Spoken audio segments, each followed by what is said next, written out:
Ito ang nag-iisang pagbabalita sa radyo na tunay na napapakinggan ng Pilipino sa buong bansa, sa buong mundo. Kasama ang two-time KBP Golden Dove Best Radio Newscaster, Weng de la Peña.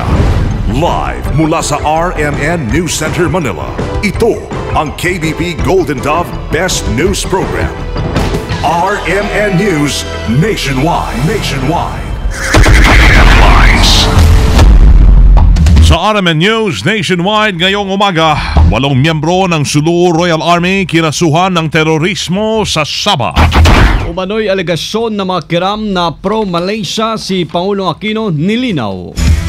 We are asking the President, hindi po natin sinasabing direkta na may impluensya po na dinidiktahan siya ng Sultan of Johor. Ang Pilipinas, pang-26 sa mga bansang itinuturing na friendliest country sa buong mundo. DOH naglabas ng rules and regulation kaugnay sa stem cell at cell-based therapy sa bansa. Na negosyo, 22 milyong piso inilaan sa cattle fattening project sa Batangas. At sa ibang dagat, Pope Francis may pagpulong sa mga non-Catholic leader. RMN News Nationwide. Ang like ko ay makapag-aral at makapagtapos. Ang like ko, magkaroon ng marangal at maayos na trabaho. Pag ang edukasyon at trabaho ay nabigyan ng halaga, may ginhawa. Yan si JV Ejercito Estrada, ang like namin sa Senado. Ginhawa ng bayan, like ko yun! JV Ejercito Estrada for Senator! Yun! Political advertisement paid by JV para sa Bayan Movement Inc. 5 Reyes Street San Juan and paid for JV Ejercito Estrada 1 Ibunan Street San Juan. Ikaw ba ay tutungo ng Cagayan de Oro? For the best hotel accommodation, stay at the VIP Hotel because you are a VIP. Hahanap ng buhay kay Mrs. Villar. Hanep ang nagawa sa Kongreso. Hanep, nagbigay ng trabaho. Salamat, Mrs. Villar. Hanep, nakakaaral kami kay Mrs. Hanep buhay. Hanep, may pagkain kami Kay Mrs. Hanep buhay. Hanep na ang buhay kay Mrs. Villar. Mrs. Cynthia Villar for Senator. Political advertisement paid for and by Nationalista Party. 3rd floor, Star Mall, CV Star Avenue, Las Piñas City. Para tuloy-tuloy ang biyaya ng Tuwid na Daan, kailangan kong maging kasangga ang buong Senado. Sani Angara, Pam Aquino, Alang Cayetano, Cheese Escudero, Risa Ontiveros, Loren Legarda, Jambi Madrigal, Ramon Magsaysay Jr., Coco Pimentel, Grace Poe, Antonio Trillanes, Cynthia Villar. Huwag na tayong umatras pa. Huwag na natin balikan ang katiwalian. Sama-sama nating ihatid ang Team Pinoy sa Senado. Bumoto ng tweet. Iboto ang Team Pinoy. Political advertisement paid for and by Liberal Party. EDSA Corner, General MacArthur Avenue, Araneta Center, Cubao, Quezon City. Ikaw ba ay handa na sa misyong bumoto sa Mayo 13? Kilala mo na ba ang mga taong nangangako ngayon ng magandang pagbabago sa buhay, sa pamilya, sa mga anak at bayan mo? Alam mo na ba kung saang presinto ka bumoto? Kasama, bilang na ang mga araw. 53 days na lamang eleksyon ng mga kasama. Bawal magpaskil ng mga poster sa mga posteo ng kuryente at puno. Mission 2030, boboto ako! Sino-sino ang mga tatatakan mo sa balota? Iilang segundo lang yan. Kapalit ay ilang taong panunungkulan sa bayan o ilang taong pagsasamantala sa kapangyarihan. Por favor, iboto ang tamang tao. Ang pinakamalaking mga balita. Abot sa bawat Pilipino. Saan man sa bansa. RMN News Nationwide. Buenos dias, Pilipinas! Umaga ng Huwebes na ngayon, Marso 21, 2013. Ito po ang numero 1 RMN News Nationwide. Ako si Weng de la Peña. Mabuhay Pilipinas! Ako si Buddy Oberas. Tayo live na live sa DWNX 91.1 RMN Naga, DXMY 729 RMN Cotabato, DYHB 747 RMN Bacolod, at DXDC 621 RMN Davao. Live international via www.rmnnews.com at WRMN New York, USA. Sa ngalan ng Saba, Ulat ng engkwentro sa Malaysia. Kasong terorismo at paglulunsado ng gyera laban sa hari ng Malaysia na si Yang Di Pertuan Agong ang isinampal laban sa 8 Pilipino na sangkot sa standoff sa Sabah. Sa ilalim ng Section 130 ng Penal Code ng Malaysia, may parusang hanggang 30 taong pagkakakulong ang terorismo, habang parusang kamatayan naman ang naghihintay sa mga mapapatunayang lumabag sa Section 121 o yung paglulunsad ng gyera laban sa hari. Pebrero nang magtungo sa Lahad Datu, Sabah ang nasa 200 armadong tauhan ni Sulu Sultan Jamalul Kiram para igit na pag-aari ho ng sultanato at ng Pilipinas ang Sabah. Hindi nagpasok ng anumang papli ang mga kinasuang Pinoy na nasa edad 17 hanggang 66. Hindi rin nagtagda ng kasunod na pagdinig dahil ililipat pa ang kaso mula Sabah District Court patungo sa mas mataas na korte. Sa ngayon, nakadetine sa Malaysia ang mga nasa 300 mga sospek na karamihay mga Pilipino at pinaniniwala ang may kinalaman sa naganap na bakbakan ng Sulu Royal Army at Malaysian Forces. Ang pagkatigpo ng Pangulo sa Sabah claim ay huli na. Kasama natin sa balita, Conde Batak. RMN Report. Inalmahan ng minorya sa Kamara ang pagbuhay muli sa Sabah claim ng Pangulong Aquino. Ayon kay House Minority Leader Danilo Suarez, masyado na umanong huli ang pahayag na ito ng Pangulo. Git nito ngayon pa nagsalita ang Pangulong Aquino tungkol sa Sabah claim, gayong marami ng mga kapatid na Filipino-Muslim ang nagbuwis ng kanilang buhay. Sermon pa nito sa Pangulong Aquino, dapat na simula pa lamang ay ipinakita ni Pinoy ang commitment na marisolba agad ang problema at iniwasan na dapat noong una ang mga irresponsableng pahayag nito na tila may pagkampi pa sa Malaysia. Nababahala ang leader ng minorya kung mapapanindigan ng Pangulo ang katayuan ng bansa sa Sabah claim dahil hindi nga matiyak ang kaligtasan ng mga tagasunod ng Royal Sultanate of Sulu pabalik naman ang bansa. Kasama mo mula sa Kamara para sa DZXL 558, Conde Batak, Tatak RMN. Radyo mo nationwide. Nasungkit ho ngayon ng Pilipinas ang ika-26 na pwesto sa mga pinakamagiliw ho na bansa sa buong mundo. Batay sa World Economic Forum's na 2013 Travel and Tourism Competitiveness Report, malaki ang iniangat ho ng Pilipinas sa industriya ng turismo at paglalakbay. Mula sa dating 74 na ranggo noong nakarang taon, nasa ika-82 na ranggo ho ang bansa ngayon. Ang mga top 10 na pinakapalakaibigan na bansa ay ang Iceland, New Zealand, Morocco, Macedonia, Austria, Senegal, Portugal, Bosnia at Herzegovina, Ireland at Burkina Faso. Kabilang ho sa mga pinagbatayan ng 2013 Travel and Tourism Competitiveness Index sa pagpili ho ay ang bilang ng turistang pumupunta sa isang bansa, kung saan isa sa mga kategorya ay ang ugali ho ng isang populasyon pagdating sa mga bisitang banyaga. Nakakuha rito ang Pilipinas ng score na 6.5 o pang 26 na pwesto. Sinabi rin sa report ng WAF na isang Pilipinas sa most improved country na ngayon ay nasa 16th place regionally at pang 82 overall ranking. Nagpalabas na mga kasama ang Department of Health ng Implementing Rules and Regulations o IRR kaugnay sa pagpapractice ng stem cell at cell-based therapy sa Pilipinas. Layunin ito na ma-regulate at ma-monitor ang pagsagawa ng stem cell therapy sa bansa. Ayon po kay Health Secretary Enrique Ona, mahalaga ang pagkakaroon ng IRR dahil may sisigurado nito na wasto at hindi masasamantala ang paggamit ng mga bagong pagpapagamot gamit ng stem cell. Ang hakbang ng DOH ay kasunod rin na mga nagsusulputa mga beauty products sa bansa na sinasabing may bisa ng stem cell.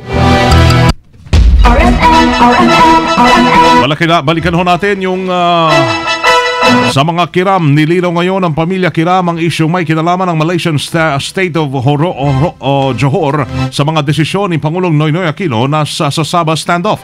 Nabatid na malapit na magkaibigan ang Sultanato of Johor at si Pangulong Aquino. May kinalaman o sa interview ng RMN kay Princess Jaisal Kiram, kanila lamang tinatanong kung may kinalaman ba ang Sultanate of Johor sa paghawak ng Pangulo sa issue ng claims ng pamilya Kiram sa isla ng Sabah. Yung ugnayan, alam natin na may ugnayan, no? Ang Pangulo at ang Sultan of Johor.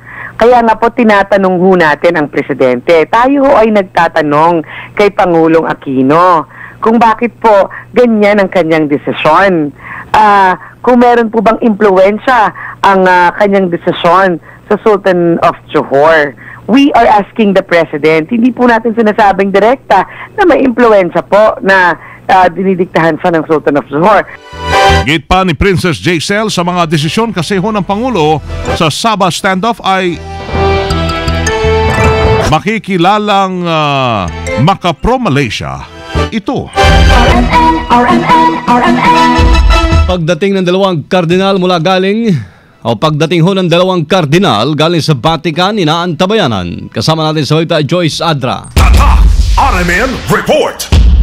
Inaantabayanan ngayon sa NAIA Terminal 1 ang pagdating ni na Cardinal Luis Antonio Tagle, Gaudencio Cardinal Rosales at Ricardo Cardinal Vidal. Bago mag-alas 10 ngayong umaga, dadating at tatlong kardinal sakay ng Cathay Pacific mula Vatican. Isang press conference ang idadaos sa NAIA 1 pagdating ng tatlong kardinal matapos ang kanilang pagdalo sa conclave at inaugural mass ng bagong Santo Papa Francis.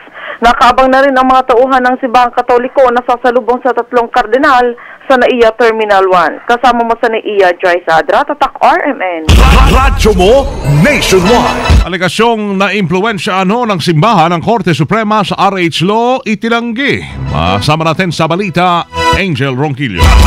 RMN Report. Dumepensa isang arsobispo sa alegasyong inimpluensyahan ng Simbahang Katolika ang Korte Suprema para pigilin ang pagpapatupad ng Reproductive Health Law. Nilinaw ni Archbishop Ramon Arguelles ang pagiging unconstitutional o labag sa karapatang pantaw ng RH Law ang humimok sa mga maestrado para magpalabas ng 120 araw na status quo ante order laban sa implementasyon ng kontrobersyal na batas.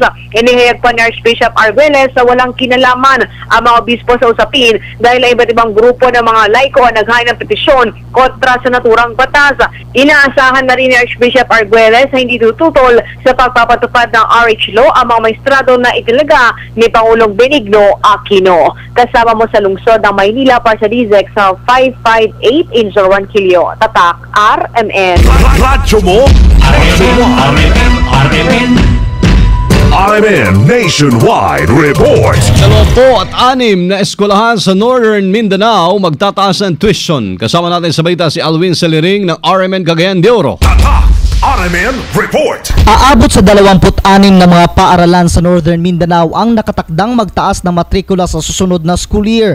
Ayon sa Commission on Higher Education o CHED Region 10, ng 26 na mga paaralang ito ay nakapagsagawa na umano ng consultation sa mga magulang, mga guro, non-teaching staff bilang requirement sa pagtataas ng tuition. Sa datos na ito, ang Cagayan de Oro umano ang may pinakamaraming paaralan na magtataas ng tuition tulad ng Xavier University Ateneo de Cagayan, STI, COC Finma Education Network, Capital University, Liceo de Cagayan University, Lourdes College at iba pa. Dagdag pa ng CHED, nagsasagawa umano sila ngayon ng monitoring sa mga paaralan upang malaman kung may mga improvements bang nangyari sa mga kolehiyo at universidad. Ngunit inamin din ng CHED na yung mga nag-apply na ng tuition increase ay hindi pa nakapagsubite ng ilan pang mga dokumento tulad ng schools audited financial statements at iba pa. Kasama mo sa DXCC Cagayan de Oro, Alwin Saliring, Tatak RMN. Radyo mo nationwide. Mission 2013. Boboto ako. Ipinanukala ho ngayon ni Senador Alan Peter Cayetano sa Commission on Higher Education na makipagpartner sa mga bangko para sa pagbabayad at pagkuha ng loans ng mga estudyante. Ayon kay Cayetano, sa pamamagitan ng mga kapartner na bangko ng CHED, mapapadali ang anumang transaksyon ng mga scholar sa pagkuha ho ng kanilang pera, kung saan hindi na kinakailangan pa ng mga ito na mag-absent sa klase. Sa isinusulong na plataforma ni Cayetano na pitik, presyo, trabaho at kita, isa ho sa nakikita nitong solusyon para dumami ang trabaho sa bansa ay ang sa pamamagitan ng edukasyon, kung saan madali silang makakahanap ng trabaho pagka-graduate ng mga ito. Naniniwala si Team Pinoy Senatoriable Benigno Bam Aquino na bagay sa mga kabataang Pilipino ang mga trabahong naaayon sa turismo. Ito ay kasunod na rin ng pagtaas ng Pilipinas sa 2013 Travel and Tourism Competitiveness Report ng World Economic Forum. Ayon po kay Aquino, nagpapakita lamang ito na kumpiyansa ng international organization sa mga reforma ng Pilipinas. Maliban dito, kailangan din palakasin ang skills o kakayanan ng mga bagong graduates at mga job hunters sa mga trabahong pang turismo gaya po ng hospitality management, agritourism, ecotourism at iba pa. Si Team Pinoy Senatorial Benigno Bam Aquino ay naging Young Global Leader ng World Economic Forum at dati ring chairman ng National Youth Commission. Mission 2013. Boboto ako. RMN News Negosyo. Naglaan po mga kasama ng 22 million pesos ang pamalansod ng Batangas para sa cattle fattening project. Kaugnay ito'y aabot sa 47 beneficiaries na nabigyan ng mga alagang baka kung saan ang bawat isa ay tumanggap ng 20,000 pesos na halaga ng pambili na nasabing alagaing hayop. Kasama na sa halagang ito ang gasto sa pagpoproseso ng mga dokumento at transportasyon na biling baka. Ang mga beneficiaryo ay kailangang may kasanayan sa pag-alaga ng baka, may mabuting pagkatao at walang anumang record ho ng pagkakautang. Ang bakang ipagkakalob ay babayaran ng benepisyaryo sa loob ng 3 taon ng walang interes. RMN News Abroad. Hinimok ngayon ni Pope Francis ang lahat ng miyembro ng reliyon at maging ang hindi katoliko na magkaisa sa pagtatanggol ng katarungan at kapayapaan. Pahayag ito ng Santo Papa sa ginawa niyang pagipagkita sa mga non-Catholic Christian religions kagaya ho ng Orthodox, Anglicans, Lutherans at Methodists, Jews, Muslims, Buddhists at Hindus. Sa kanyang pagsasalita, sinabi ni Pope Francis na alalahanin na pangalagahan ang lahat ng mga nasa mundo, lahat ng nilikha na kailangang protektahan at mahalin. Pinuri naman ng iba't ibang leader ang ginawa ng bagong Santo Papa. At mga kasama live pa rin mula ho sa RMN News Center, Makati City, Metro Manila, Philippines. Inyo pong narinig ang numero 1 RMN News Nationwide ngayong Huwebes, March 21, 2013. At susunod na sa Diretso Balitang Cagayan de Oro, sila kasamang Noy Locentes at Michelle Mesias.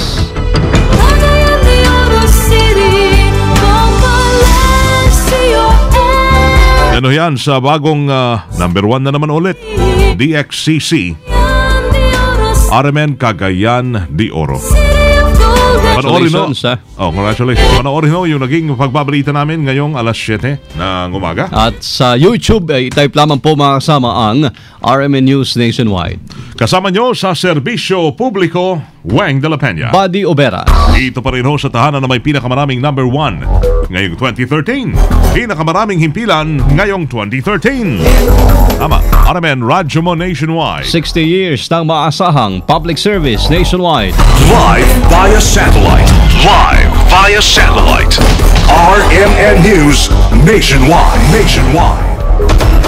Buong bansa, isang boses ng balita. RMN News Nationwide.